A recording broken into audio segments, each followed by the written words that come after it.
वत्सल आप सभी मित्रों को नमस्कार। एक कहानी आप लोगों के मध्य लेकर आए हैं। यह कहानी हम आपके जीवन से संबंधित बहुत ही महत्वपूर्ण कहानी है। इसी कहानी को हमारे महाराज श्री अपने सत्संगों में सुनाया करते थे। आज उन्हीं की एक मनमोहक सुंदर छवि के आप लोगों को इस कहानी के अंतिम दर्शन कराएंगे। कहानी कुछ इस प्रकार है। एक राज्य में बहुत ही खुशहाल राज्य था। वहाँ की फसलें बहुत ही अच्छी थी, वहाँ की मिट्टी बहुत ही अच्छी थी। वहाँ पर एक किसान ने एक खेत में अपने छोटा सा उसका खेत था, वहाँ उसने मक्का बोया था। मक्का काफ़ी बहुत ही बड़ा हो गया था, तो उसमें बाल आ गई थी और बाल आ गई थी तो उसमें तोते जो हैं, तोता चिड़िया जो है बहुत ही नुकसान कर रहे थे। तो उसने उसी खेत में एक मचान बनाया, उसी पर रहकर अपने मक्के की फसल की रखवाली करता था। उनके परिवार में दो ही लोग थे, एक बूढ़ा और एक बूढ़ी, मतलब बुजुर्ग दंपत्ति रहते थे।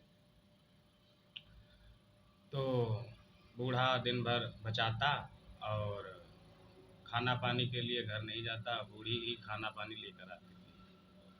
तो उसी राज्य में एक बार राज्य के राजकोष में एक चोरी हुई।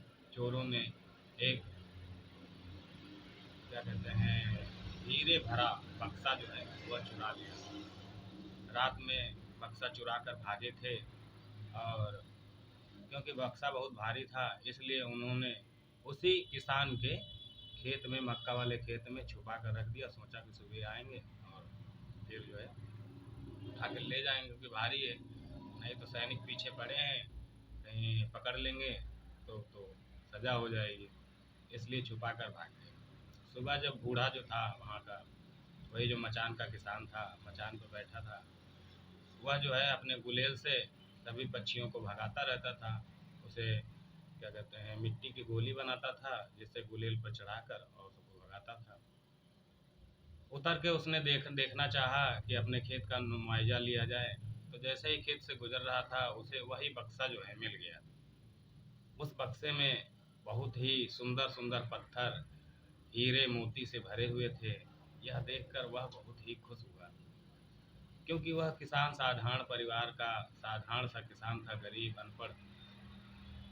तो उसे लगा कि अब आज से हमें जो है ये मिट्टी की गोलियां नहीं बनानी पड़ेगी, इतने सारे पत्थर मिल गए हैं, इन्हीं को गुलेल पर रखकर और फिर चिड़ियों को उड़ाया करूँगा। यह समझकर वह जो है उस बक्से में से कुछ पत्थर, हीरे जवाहरात, क्या कहते हैं, मोती भर कर अपनी जेबों में चढ़ गया, मचान पर उड़ाने लगा। शाम तक धीरे धीरे भर भर के उसने जो है सारे पत्थर दोपहर तक लगभग उड़ा दिए थे। एक दो रह गए थे उसके पास। वह बहुत ही खुश रहा। तभी बूढ़ी जो है शाम तक भोजन लेके आई दोपहर में, तो उसने बूढ़े को भोजन वोजन दिया और नीचे मचान के पत्थर उड़ाने में एक सुंदर हीरा गिर गया था, हीरे का पत्थर। यह देखकर जो है तो मम्मी बीमारी बुखारी बोली। एक भैया आए, क्योंकि थोड़ा बाधा उत्पन्न हुई, इसके लिए क्षमा चाहते हैं।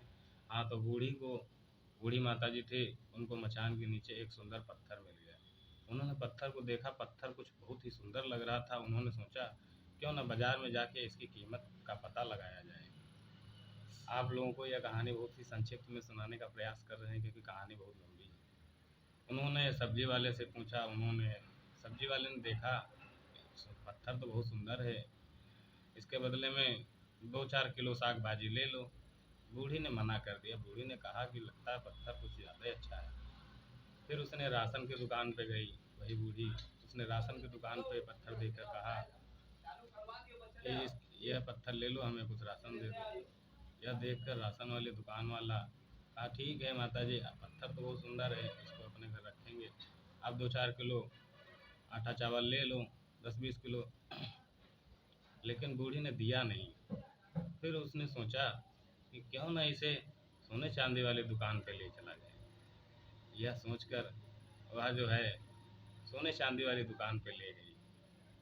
सोने चांदी वाला दुकान वाला तो जान गया कि यह हीरा है, लेकिन उस हीरे वाली मतलब सोने चांदी वाली दुकान पे ज़्यादा हीरे की पारखी नहीं होती, पारखी लोग व्यक्ति नहीं होते हैं, हीरे का जो पारखी होता है। उसने भी 1000-2000 रुपये देकर इस पत्थर को लेना चाहा, लेकिन बूढ़ी ने मना कर दिया। लेकिन चलते चलते उसके मन में हो रहा था दें या ना दें। तभी जब वह बाजार बाजार में घूम रही थी, उसके ऊपर एक जौहरी जो था वह निगाह रखा था। यह पत्थर बहुत सुंदर है, बहुत कीमती है। यह देखकर उसके पीछे लगा था।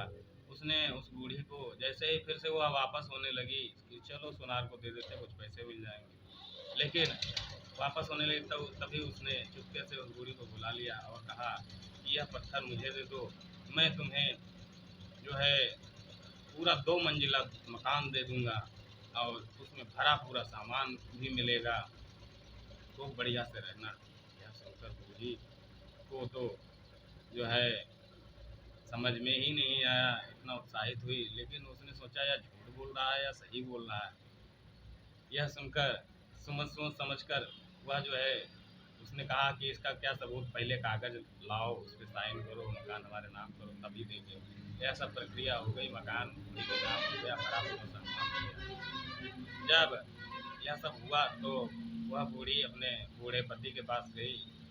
जब शाम को बूढ़ा पति आया अपने घर, देखा तो बूढ़ी ने बताया कि यही उस पत्थर की वजह से हमें यही मिला है, तो लेकिन यह मकान मिला है।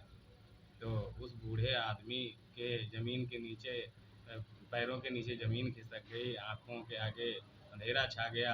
वह तो कहने लगा, अरे ऐसे ऐसे पत्थर तो हमने कितने हजारों पत्थर उड़ा दिए गुलेल में रख के, और बताओ एक पत्थर की कीमत 2 मंजिला मकान और भरा पूरा सामान था।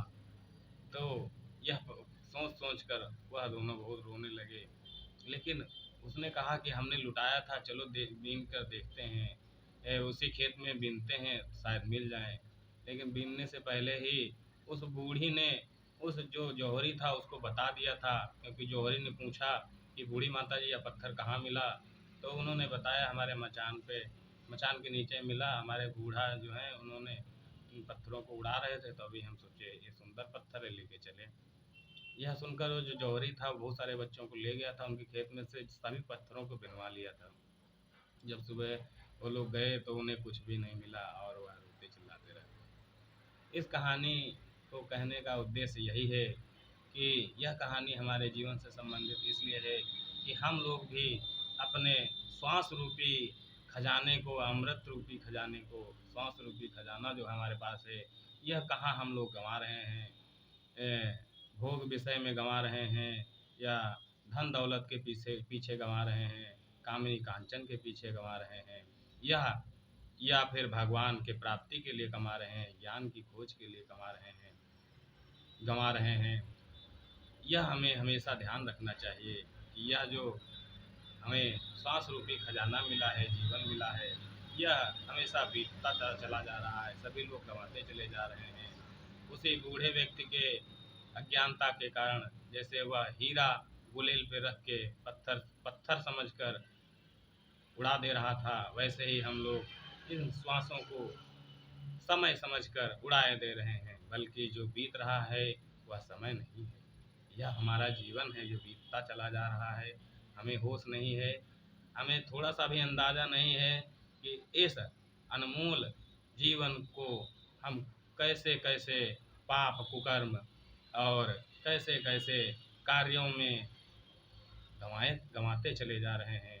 लेकिन जागो भाइयों, यह समय हमारे परीक्षा का, भगवत प्राप्ति का, भगवान को प्राप्त कर लेने के लिए यह मानव जीवन मिला है, न कि विषयों में, धन दौलत में या कामिनी कांचन में गंवाने के लिए। इसलिए स्वयं को सबसे पहले जानो, समझो आप क्या हो, उसके बाद खुद ही आपको अपने कर्तव्य का पता चल जाएगा। जब आप स्वयं जानते ही नहीं आप क्या हैं, कौन हैं, तब तक कैसे कर्तव्य का पता चलेगा। इसलिए हमेशा अपने आप को जानो, आपकी कीमत को जानो। और महाराज जी चलते चलते कहते थे कि कहत हूँ कहे जात हूँ बजा बजा के ढोल, और श्वास श्वास में जात है 3 लोक का मोल, 3 लोक का मोल। तो अपने श्वास रूपी धन को समझिए और इसका सदुपयोग करिए।